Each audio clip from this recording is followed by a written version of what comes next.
What's up, everyone? Welcome to Habits of John Petrucci Part 3. Thanks for all the love and support on the first two videos. So in this lesson video, we're going to go over some of the compositional style of Petrucci and talk about some of the ways he's soloing through chord progressions, like in that opening example right there. Alright, so what I'll do is I'll play that chord progression and I'll play through it again, and I'll go over the names of the chords, and I'll try to narrate what exactly he's doing there or what he's thinking about. But a lot of these, remember, you could make like a million examples of these, so you know it's not going to be exactly the same as the first video or whatever, but I'm just going to go through some of the ideas. So alright, so when going through a progression like this, there's no real key center, and so you could do a lot of stuff. There's hints of key centers as the chord progression goes on. It sort of gives you the impression that you're arriving at certain spots, but for the most part it just kind of keeps going and keeps modulating around and just kind of does whatever it wants.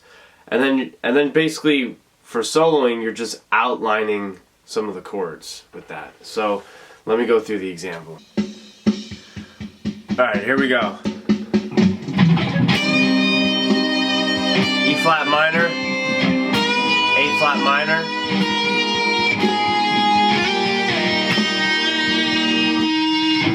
to E flat major there. So all I was outlining, it's going to be good to know your solfege syllables for this. So all I was outlining was May, Re, Do in C minor. May, Re, Do. Same exact thing in G sharp minor. May, Re, Do. So again, you could just outline the whole chord if you want. And then just resolving it a fourth down to E flat. You could do a Mi, Re, Do there, right? Or just outline the chord. So basically, 90% of these chords are going to be major or minor. Basically, some sort of like variation of that. So you can see, very easy. You're just outlining May, Re, Do or Mi, Re, Do so far. So the next chord we're going to is going to be A half diminished. So again, just pick some notes in A half diminished, A, C, E flat, G, and put them in with it, and then there you go.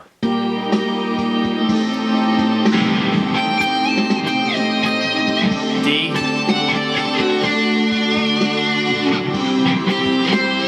C, D over C, same thing.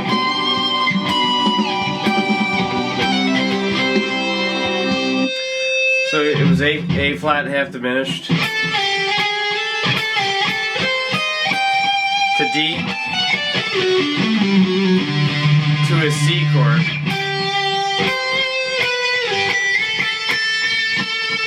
So nothing really too crazy going on there. D, I'm just outlining the arpeggio.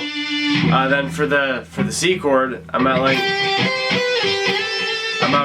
So, Do, Ti, So, La, So, Fi.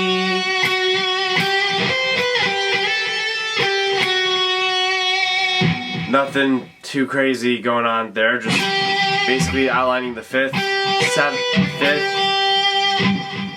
root, seventh, fifth, sixth, 5, 4. Do the same exact thing up an octave. Instead of going to D, I just land on C. You could put a whole C Lydian run there if you wanted to.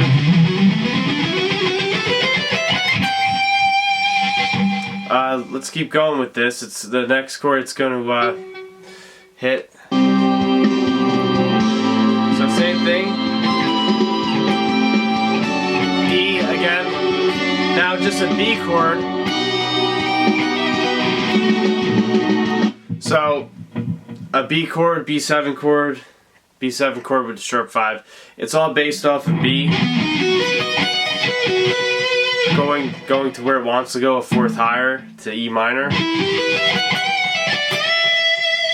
So you could get, there's an idea of like you've arrived somewhere in a key, right? You've arrived in E minor now, and basically you were hinting at E minor before with the C chord and the C with the D over C chord, right? That's the same thing as E minor, right? G major, E minor, same key. And I think about majors and minors, relative majors and minors, as the same thing. So if you're in the key of E minor, you're also in the key of G. That's just how I think of it. So let me, I'll back it up for a second.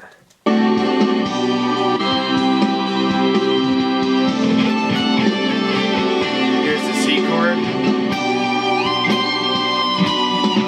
to the C.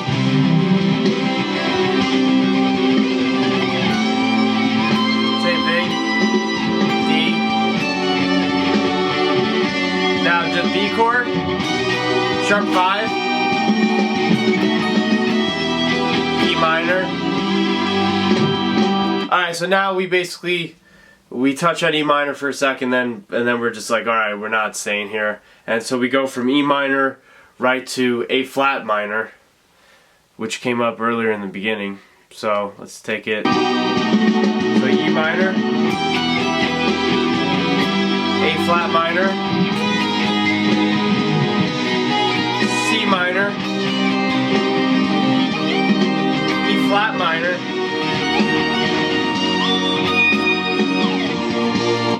alright, so yeah, so you arrived in E minor, then you didn't stay long, you went right to A flat, C minor, E flat,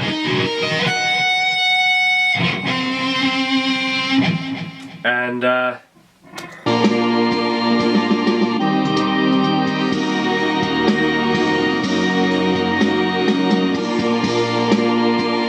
so from the E flat minor, we just resolve that once again, just a fourth down, which is what we've been doing to sort of hint at these key centers. So we resolve that a fourth down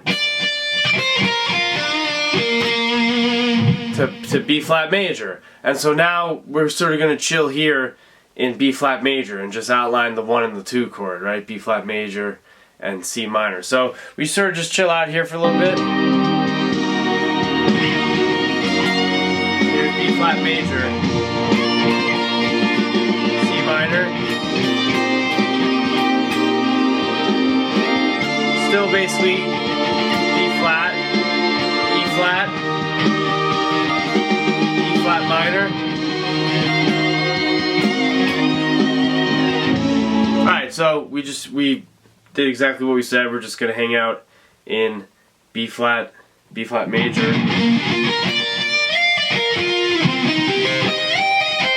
You just go up through the inversions. Then I went to E flat, the 4 chord. Then the minor 4. Now from there, we sort of just throw in this random key change and go a tritone higher than E flat. So we go from E flat minor to A, and we're thinking A as the 4 of E. So that's exactly how I'm thinking about it. So basically, we just go right to E major, basically. So E flat minor.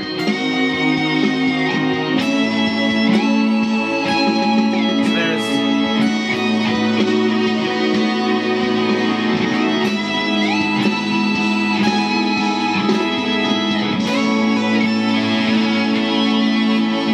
so all we did there was A to B to the similar idea. First inversion E to A, right? And we've arrived in E basically. Let's back it up.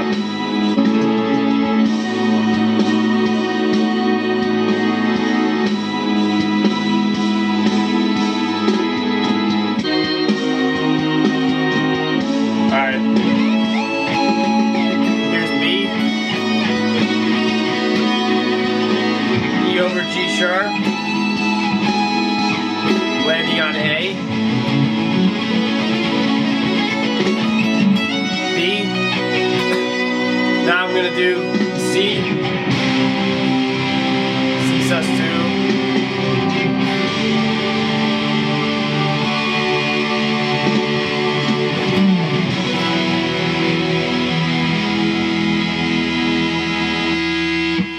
I'm going to end on E, which kind of was hinted there before in the beginning. So E, you could kind of think of E as sort of, you know, having a more dominant center than the other keys. Okay, so real briefly, I just want you to see that there's certain things that reoccur in different keys, like right later that happens in E.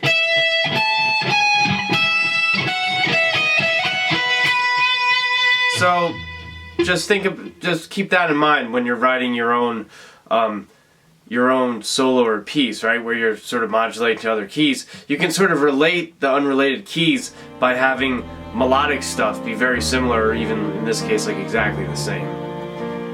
Okay, I hope you guys benefited from this video.